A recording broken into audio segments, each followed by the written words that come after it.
Une autre étude qui est importante, c'est l'étude d'opportunité. Donc là, vous allez vous poser encore d'autres questions. Dans l'étude d'opportunité, vous allez demander, vous allez plus travailler sur votre offre et tout ce qui découle de l'offre. Donc, comment vous allez construire votre offre, comment elle va se décomposer, et donc aussi comment vous allez vous distinguer de la concurrence, quelle va être votre valeur ajoutée, vos éléments différenciants, quel va être le mode de fonctionnement que vous allez adopter par rapport aux différents acteurs du marché, que ce soit les fournisseurs, les bénéficiaires. Et donc, le modèle économique aussi, est-ce que ça va être purement commercial, est-ce que ça va être purement associatif ou hybride? Les acteurs directs, les acteurs indirects.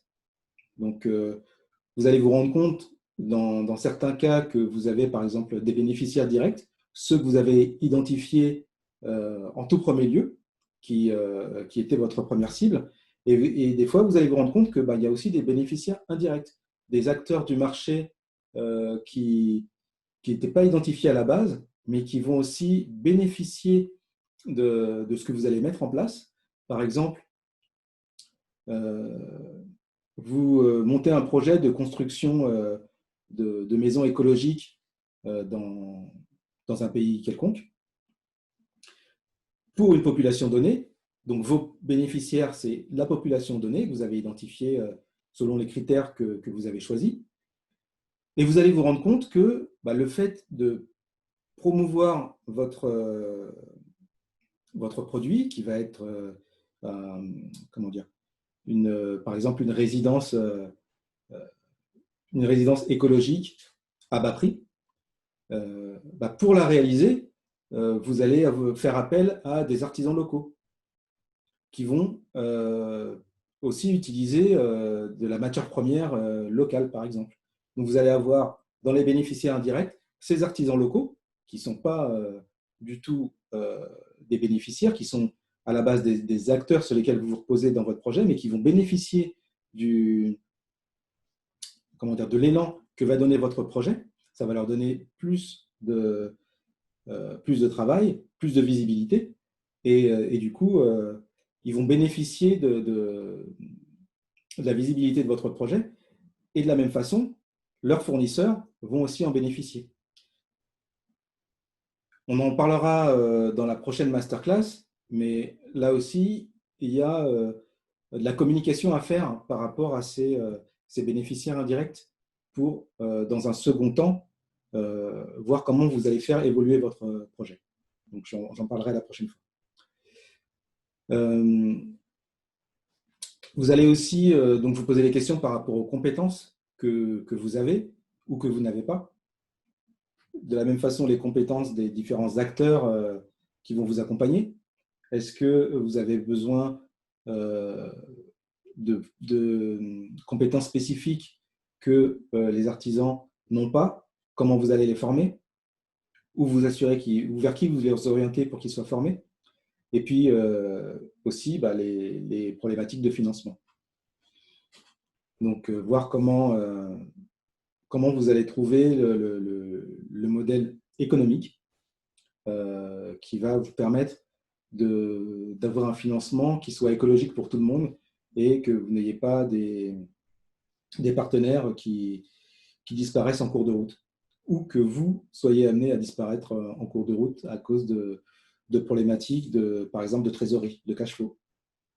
Vous pouvez avoir un gros projet qui marche bien avec beaucoup de clients, mais si dans le business model, les clients ils payent à une échéance qui est trop éloignée par rapport aux dépenses que vous avez besoin de réaliser pour construire le projet, si dans votre projet, il y a des délais de réalisation qui ont des contraintes qui font que ces délais s'allongent sensiblement, vous avez un projet avec une vraie clientèle, avec un vrai budget, un vrai potentiel de revenus, mais par contre, le risque fait que vous pouvez très bien mettre la clé sous la porte en cours de route. Donc, dans l'analyse que vous allez faire, il faudra bien, sur la partie financière, prendre en compte la nécessité de cash flow dans le temps. Ça fait partie des éléments qu'on va suivre de près dans l'analyse financière. Ça fait partie aussi du deuxième volet, on en parlera la prochaine fois. Est-ce que vous êtes prêts? Oui. Oui, bien l'inverse. Bon.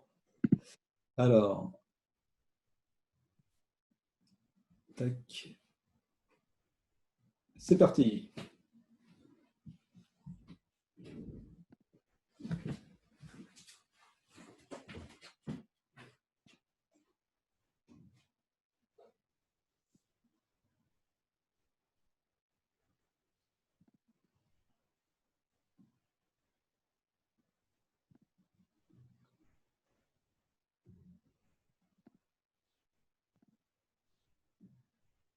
C'est bon pour moi.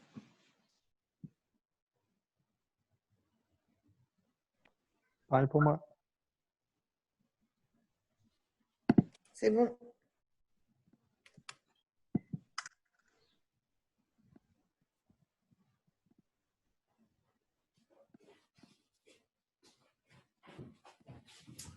OK. Alors. Les résultats. Alors. Dans une étude de marché, on se pose les mêmes questions que dans l'étude d'opportunité. Faux. OK. La charte de l'entreprise ou association définit sa raison d'être. Vrai. La charte peut être rédigée en fin de business plan. Ah. Là, c'est une erreur d'inattention, ça. Non, en fait, c'est important. C'est comme le persona. C'est les deux éléments qui doivent être vraiment pris en compte dès le départ.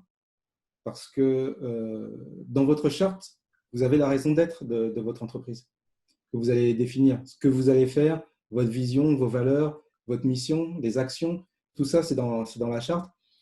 Si vous le faites à la fin, ça va être compliqué.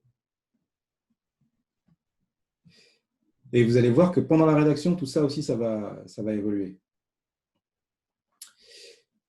La rédaction du business plan prend généralement entre 3 et 6 mois. Oui.